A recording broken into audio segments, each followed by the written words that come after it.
We all have examples in our lives of someone who has come into retirement and then had some terrible diagnosis, 12 months or, a couple years later. And so the key is you don't know what the future holds. You don't want to just come into retirement with this laundry list of things that you wanted to accomplish during your lifetime. It's really valuable to try to tackle those things while you're still young.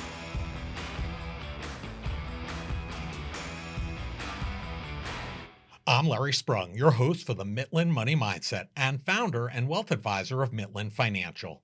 Today, we're excited to have a true luminary in personal finance and retirement planning join us, Christine Benz, the Director of Personal Finance and Retirement Planning at Morningstar.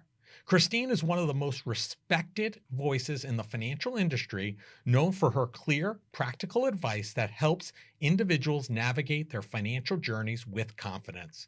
At Morningstar, she leads the charge in educating investors about how to build sustainable financial plans, create retirement strategies, and make informed decisions about their money. With over 2 decades of experience, Christine is also a prolific writer, speaker, and analyst whose insights have guided countless individuals towards achieving their financial goals. Whether it's asset allocation, retirement income strategies, or financial wellness, Christine's expertise covers it all. In today's conversation, we'll delve into Christine's journey, discuss her perspective on the current financial landscape, and uncover actionable tips that you can use to enhance your financial planning. Well, I am super excited for our guest today and to share our conversation with you. We have Christine Benz, Director of Personal Finance and Retirement Planning at Morningstar. Welcome to the show, Christine.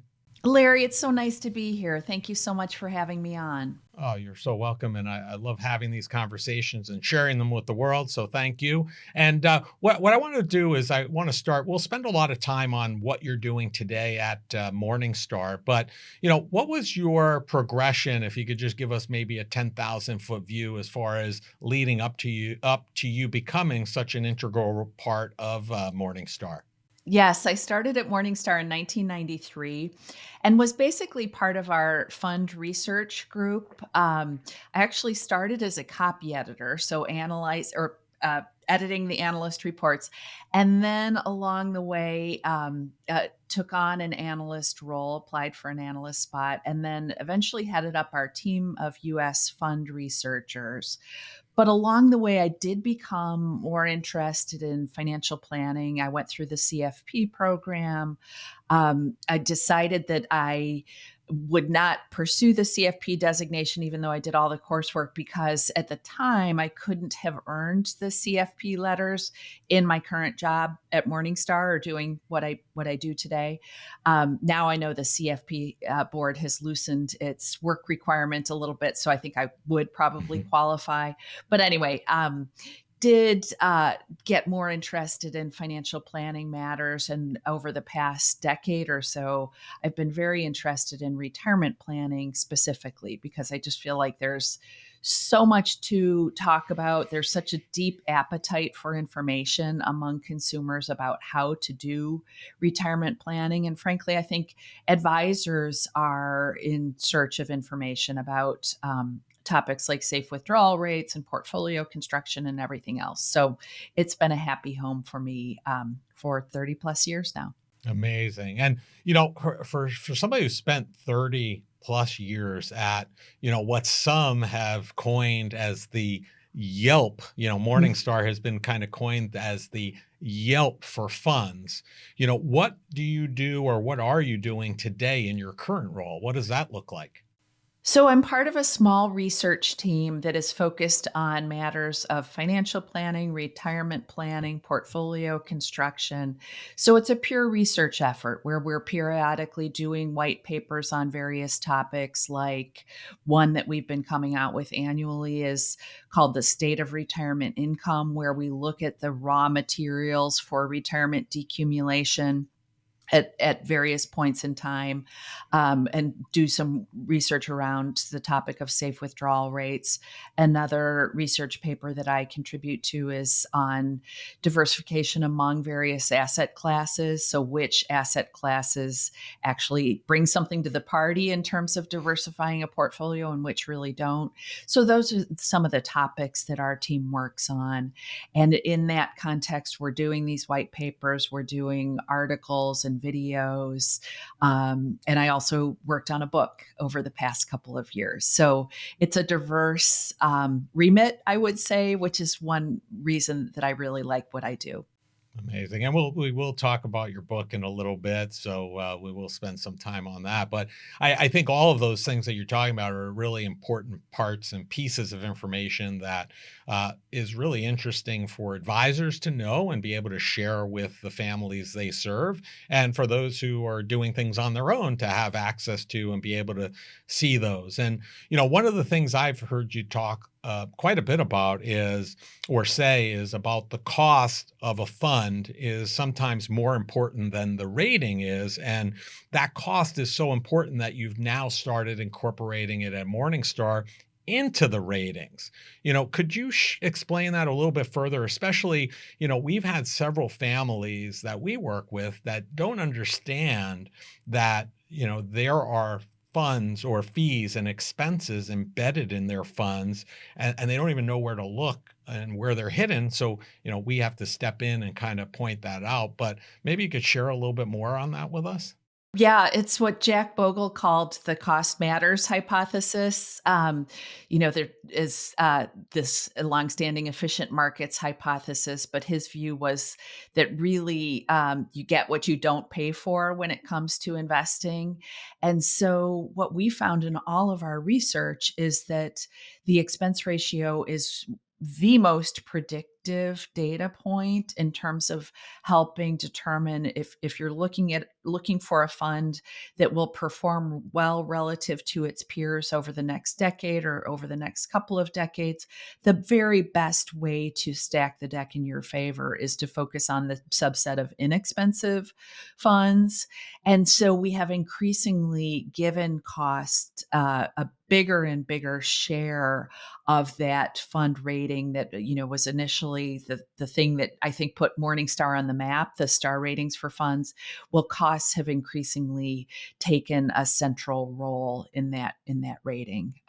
So it's a much more explicit input in the fund rating system. Yeah, I think it's very important because there is a very and can be a very wide range of expenses to funds. I mean, we've seen them from, pennies on the dollar to dollars on the dollar almost, very expensive. So I think focusing on that or at least paying attention to that is very important. And I think, in your tenure, do you feel like that's even become more and more important? And that's why you're factoring it in so heavily now because people are looking more proactively for that?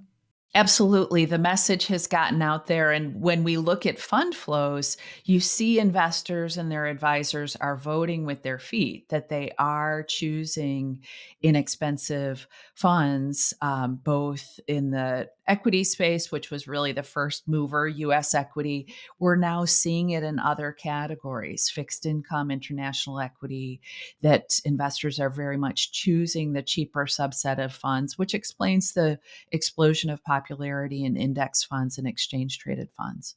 You've been in this profession for a long time, like I have. How have your views around personal finance changed over that period of time? Because I'm sure there's been quite a bit of, quite a bit of change in the profession itself. But how have your views changed along with that?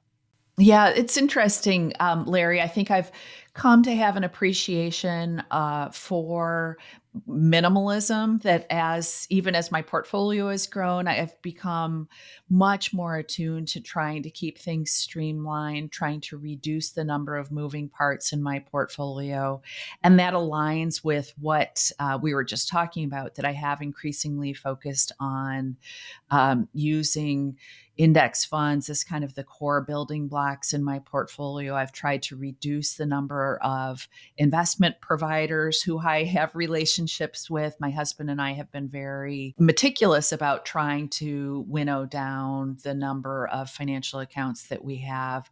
So those are probably the main areas where my own views have evolved, and that is reflected in how I manage my own financial affairs. And how do you think that translates to others? I mean, do you feel like, others who are, end clients, let's say, of Morningstar, is that something that you kind of also share with them as a viable strategy that, less is sometimes more and, obviously having less complication means more available time to do other things? Is that, similar strategy with regard to the profession as a whole? Well, absolutely. It's something I try to evangelize about in my work. I think people would see that as kind of a through line in my work over the past couple of decades. Is that I do encourage people to try to streamline. I'm often speaking to groups of DIY type investors who have been oftentimes very successful in their endeavors, but these are often groups of older individuals, and that's one of my key messages to them is that if you are someone who has been in the business of managing your own portfolio, you should do yourself a favor and try to reduce the number of moving parts. Try to also think about enlisting some sort of financial help as you age. Because I think that's kind of a blind spot for a lot of DIY type investors. They think they'll be able to continue doing this forever. And I think it's super important for all of us as we age to kind of have a succession plan for that portfolio, whether it is a trusted adult child who also happens to be financially savvy, which is a pretty rare breed, Mhm. or perhaps it's some sort of paid financial advisor. Yeah. I could tell you from, our experience on our end, I think that one of the challenges that people have who are or start out as do it yourselfers, right? And continue, what ultimately ends up happening to your point is they end up with this unwieldy portfolio that when they come to us and have a conversation because they're like, hey, maybe we just want a second opinion, take a look at what we're doing. It's really this mishmash where they have securities that they bought 25 years ago that they really have no idea why they're still there or why they're still owning it, and it's just like a mishmash and there's no kind of common thread or goals with those assets. So I think, I agree with you, there is a place for this do it yourselfer, but I think a lot of them have a tendency to wait almost till it's too late or too long, and they end up losing out on a lot of benefits of having their portfolio optimized or having it reduced in a way that's going to help them out strategically. Do you see that as well on your end?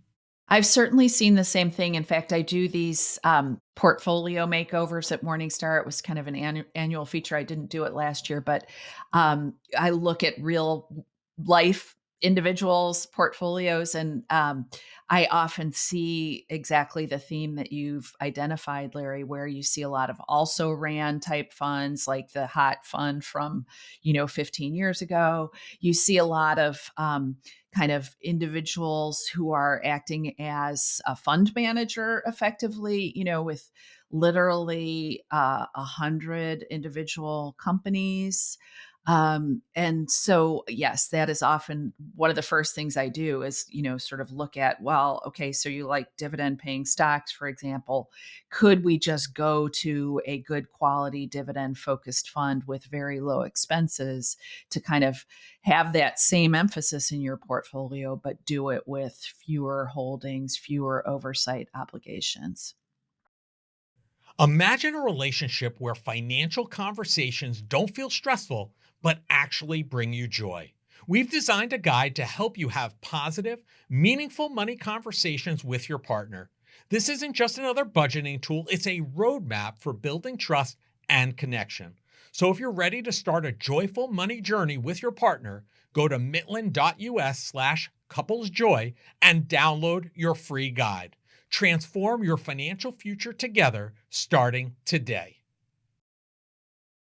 As somebody like yourself, and we talk with folks about this all the time, and we were just having a conversation with somebody about this last week. As somebody who has a lot of company stock, can you talk about the importance of balancing out your portfolio and diversification, especially when it comes to issues around or challenges around company stock? Yeah, this has been, kind of in the category of do as I say, not as I do, because it's been an active effort for me to try to reduce my company stock holdings. It's been a very fortuitous aspect of my career that I've been able to share in Morningstar's success through company stock ownership and regular grants of employer stock. But it has added concentration risk to our portfolio. So we've tried to be mindful about scaling that back. And I would say this is one of the main areas where the financial planner we've worked with has helped us is helping us do so tax efficiently, because that's part of the issue too, that there's certainly a tax element to this. And so, yeah, I've tried to keep the concentration risk down. Morningstar stock over the years has done quite well. And so it's been kind of a work in progress. But I remember talking to my former colleague, David Blanchett, about some research that he was working with on employer stock. And I was like, well, David, what do you think is like the optimal level of employer stock? And he was like, really? Zero. So Oh. I think that's something to keep in mind, simply because we have so much of our economic fortunes riding on the success or failure of our employers. We don't want to have our investment portfolios riding on them as well. That's an interesting perspective, because we run into that all the time because people feel confident, they feel like they know the company because they're embedded there. But I guess that makes a lot of sense because a lot of your financial wherewithal, regardless of the stock, is really reliant upon that company already, and then any additional stock you have on top of that is really just that additional risk that elevates it. So that's an interesting answer because I've not heard anybody say zero before. Mhm. And it's a challenge, right? As you're there longer, as your income goes up, those grants get larger, and that's what we were just experiencing with this one family. He normally gets grants in the $10,000 to $20,000 range, and it's fairly innocuous. And all of a sudden, December of 2024, he received like a Mhm. $150,000 stock grant, and he's like, I've never had a plan for this before. I think I need to talk to somebody. And we started an engagement with them to kind of go down that road. So, Yeah, it's a valuable calculus to sort of say, am I that much more confident in the employer stock than I am in the broad market? And I'm not sure that many people should have the confidence to say, yes, I definitely believe that my employer company stock will outperform the broad market. how do you feel employers feel about that?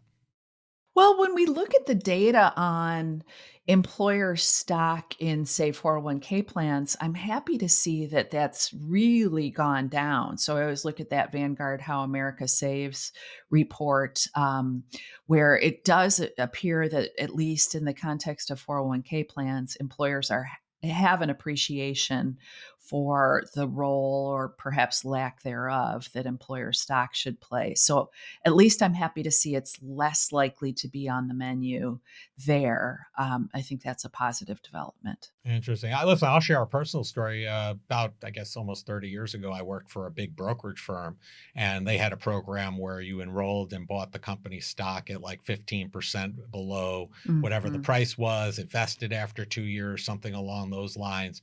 And right around the time I was thinking of leaving there, but it also coincided with the time that I was also getting married.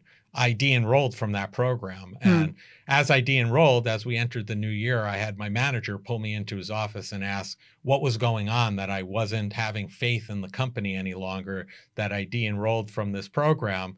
And I basically put it on the fact that I was getting married, needed the cash flow, looking to buy a house, and I didn't want to put any additional funds that were going to be tied up for long periods of time. But it was interesting that, that was seen as like an issue on their end. So, but it sounds like to some degree with some of the changes you mentioned, maybe that has changed as well. And it's not used in that way like it was a long time ago. Yeah, I think savvy senior executives are getting the same advice that we're giving to Right. right? I mean, you see them divest of their shares, for a lot of different reasons, and so the rank and file employees shouldn't, sweat it if they need to try to reduce that concentration risk in their own portfolios. Agreed. So in 2024, you released How to Retire 20 Lessons for a Happy, Successful, and Wealthy Retirement. Can you share what did you hope that readers will learn from you writing this book? Yeah, so the book is a series of, as you said, Larry, 20 lessons about how to do retirement. Much of my work in the retirement planning space had been on the financial dimension of retirement, how much you can safely spend, how to construct a portfolio for retirement. But I wanted it to be holistic and I wanted to cover non financial dimensions of retirement planning as well. And so that's why the book leverages an interview format where I interviewed 19 thought leaders. One of the thought leaders was me. So I turned the table and had someone interview me for a chapter. But I interviewed people like Carolyn McClanahan on the role of healthcare as we age. Michael Finca, who's one of my favorite retirement researchers, talked about how to visualize your retirement, how to really think about how you will spend your days in retirement and being thoughtful about what you want to accomplish. I talked to Jordan Grummett, who is a hospice doctor and a kind of a fire proponent, financial independence, retire early. And he talked about regret minimization for your life as you embark on retirement. So we covered a lot of different tentacles of retirement planning. And one of the things I love about the finished product is that it didn't require me to be an expert in all of these areas, that I could turn to people who have a lot of wisdom to share on various aspects of retirement planning. Yeah, and I love that you expanded it beyond just the numbers because that's something we talk about very often, right? Some of those things very specifically that you mentioned, like if you're going to retire, what are you going to do with all this free time? You have to have a game plan. You don't want to just sit and, melt away on the couch for the next 20 years and things like that. So resonated really, significantly with me because I think a lot of times many advisors still just focus on the numbers, and those that do I think are missing out, and those that don't and go beyond that are really building much deeper and solid, more solid relationships. Now you spoke with Laura Carstensen, a Stanford researcher, and she said how we work in this country is all wrong. And as someone who was looked at like I was crazy when I took off every Friday in the summer when my kids were young. I agree. I'd like to hear your take on, what you guys maybe give us a little overview on kind of what her point was and what your view is on that. Yeah, she is one of my favorite researchers. She heads up the Stanford Center on Longevity, and she has made the point on several occasions that work is good for us, but this idea of people, kind of just having the pedal to the metal in their working years and then showing up in retirement and kind of flipping the off switch, that's not optimal. We should be doing more of what you did, where as she's made the point, we need to retire more often. So there may be times in our careers when pulling back is absolutely the right thing to do. Maybe not retiring altogether, but at least taking the opportunity to downshift, whether it's to, help spend more time with young kids or to assist elderly parents, that it can't be this very binary work slash retirement sort of landscape. It needs to be more nuanced. And ideally, employers would step up and facilitate and encourage that kind of balance because really, and this continues throughout our lives, but as we approach retirement, phasing into retirement makes a ton of sense. sense that if people can hang on to some of the things that they liked the most about their jobs, whether they're relationships with colleagues or some of the substance of what they do for their work, or that sense of purpose and identity that work can often confer, those things are really good for us. But we need to find a way to do them longer if we possibly can, and kind of phase into retirement very gradually. Yeah, I agree. And it also gives, from an employer standpoint, it gives us an opportunity to have this person set up their potential replacement, right? Make sure that they're on solid ground. So when they take off and ultimately fully retire, somebody's there that can step in their shoes and continue the good work that perhaps they started. And I think that's number one. And number two, in terms of, we don't want to waste some of our healthiest and greatest years of our lives just tied to the desk in such a way that we're not going to be able to enjoy, because everybody doesn't reach retirement. Everybody doesn't have that luxury, right? So I think they're great points. Exactly. We all have examples in our lives of someone who has come into retirement and then had some terrible diagnosis, 12 months or, a couple years later. And so the key is you don't know what the future holds. You don't want to just come into retirement with this laundry list of things that you wanted to accomplish during your lifetime. It's really valuable to try to tackle those things while you're still young, while you're healthy and able to do them. And just to follow up on your point, Larry, about training that next generation, I've come to be a huge believer in reverse mentoring. So if you can work with someone who is younger than you, who's interested in a similar area, you can learn from them. Believe me, I have a arrangement currently at work where someone I work closely with has taught me more than I've taught her, but I've coached her on her own career, and it's just been a super fruitful relationship for both of us, and I think for the long run in our company as well. Amazing. Given this is going to air during Women's History Month. In your Mm. book, Jean Chatzky talks about the impact of divorce on finances and personal happiness, and how divorced single women are some of the worst off financially. How do you think that we as advisors, people in the financial profession, can help this demographic because of this?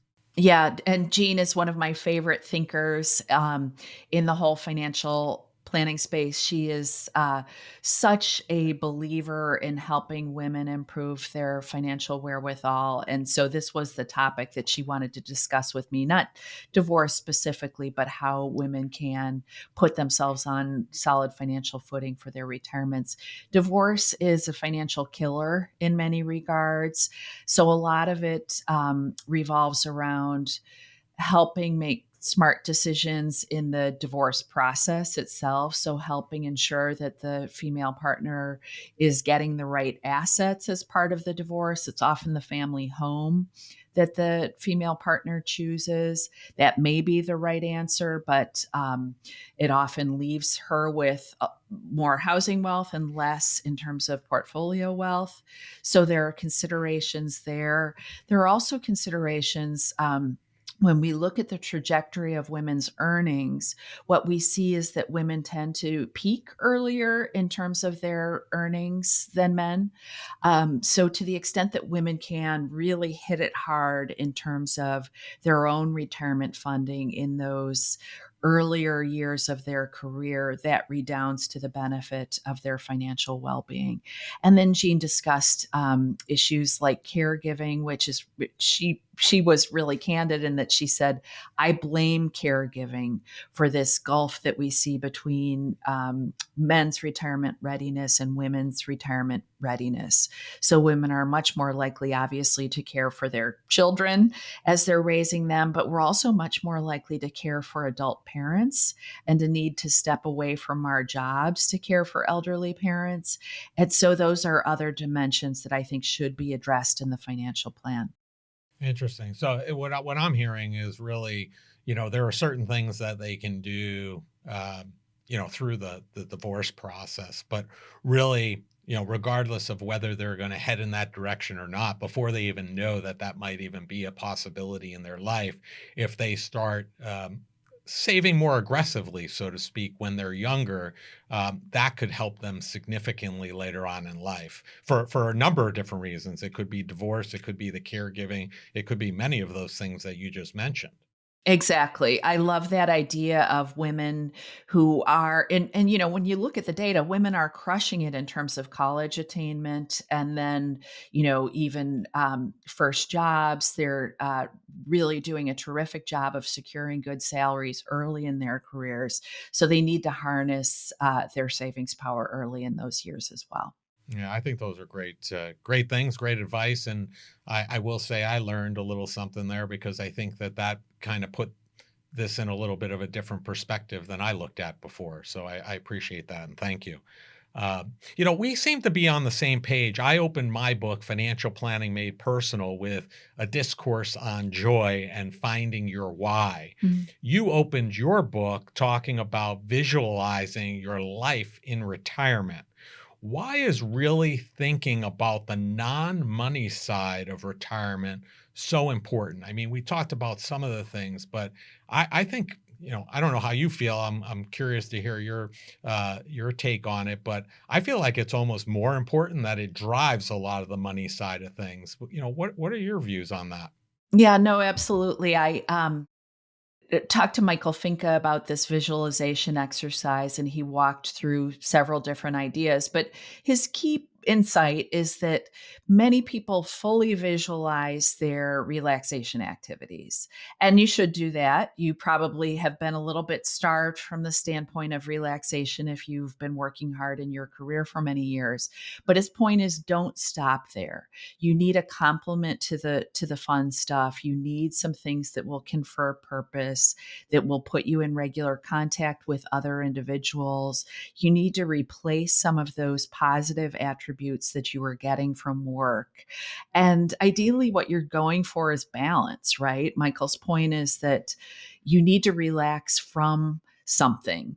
And so those really great days in all of our lives are probably the ones where we have done a little bit of both, right? Where we felt like we're making an impact and we've also had some fun and some relaxation activities. But it's mainly in the category of, what are you doing for purpose? What are you doing to kind of confer that sense of identity? And you need that to balance against the relaxation activities. Personally, for you, do you believe in retirement, like for yourself? I'll share with you. Like I don't believe in the concept. I think Hmm. it's antiquated to some degree. I think I will always be doing something. If I can continue being in this profession, have sharp mind, and continue to, run the business and be the founder and the kind of the figurehead and the person out and about. That's something that I would love to continue to do in perpetuity. I have no plans of a retirement date. Do you feel the same, or you have a different view on things personally? No, very much the same, though I would also say it's, a little bit of a luxury good, I think, to have a job that you want to continue Agreed. doing longer, and where your employer is good with that idea, I would say it's definitely a worthy aspiration for people who have aspects of their jobs that they want to continue doing. They should continue doing them longer. 40 hours, so is a lot of time to devote to any one thing. So I think it's also realistic to kind of pull back hours wise, assuming you have the financial wherewithal to do that. But I love the idea of people in kind of the 10 years leading up to retirement or even 15 years leading up to retirement. Try to shape your work life so it is exactly that stuff that you just talked about, Larry, the things that you want to keep doing, assuming that you're in good standing with your employer. Try to have those be the bulk of your days. And I like I've been calling it the Sunday night calendar test, where you're looking at your schedule for the week ahead, and inevitably you have a day on calendar where you'll be like, oh, just kind of have to grind it out. But I also have this other day where I have a lot of fun stuff that I'm doing. You want to try to get more of your work activities clustered on, on those good days. So I think it's like an active fact finding where you're being thoughtful about the type of work activities that you really enjoy and try to bring them forward. Yeah, you don't want to be getting Sunday night scaries when you're getting closer to retirement. That might tell you might need to find something else to continue on, right? So, Exactly. well, Christine, it's been a pleasure having you on the show, and we end each of our shows by asking our guests the same final question because we are the Mitlin Money Mindset, and we are all about joy. And it is, what did you do today that brought you joy and put you in the right mindset for success? So, a couple of things. One is trying to do a little bit of gratitude journaling.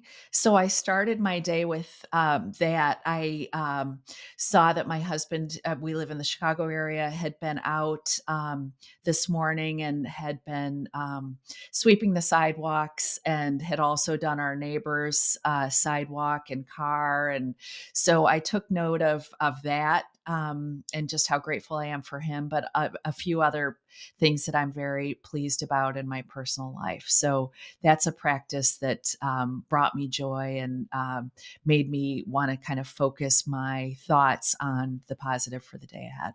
Awesome. Awesome. It's always good to start out with those joyful moments to start out in a good frame of mind. And I appreciate you sharing that. So, Christine, if people want to learn more about you or your role or Morningstar, what we're going to have all your information in the show notes, but what's the easiest and the best place for them to do that? So I'm on Morningstar.com very regularly, writing articles, doing videos. My book is called How to Retire. And I also have my own podcast, Larry, with a couple of my colleagues. And that's called The Long View, which is interviews with retirement thought leaders. Awesome. Well, thank you for sharing that, Christine. It's been a pleasure having you on the show. I really enjoyed our conversation, and I know our listeners will too. So make sure you go out and enjoy the rest of your day. Thank you so much, Larry. It's been an honor. I want to thank Christine Benz for being a guest on the Mitlin Money Mindset. Christine truly understands the important factors that lead to better results from your financial plan. She also speaks often about visualizing your life in retirement and the fact that your plan is more than just the numbers. It's about creating a meaningful life. Christine and I are very much aligned in that you should be designing your life in a way that your money serves you and brings you joy. Christine Benz and Morningstar can be found across most social media platforms. All the contact information needed to find her can be found in the show notes.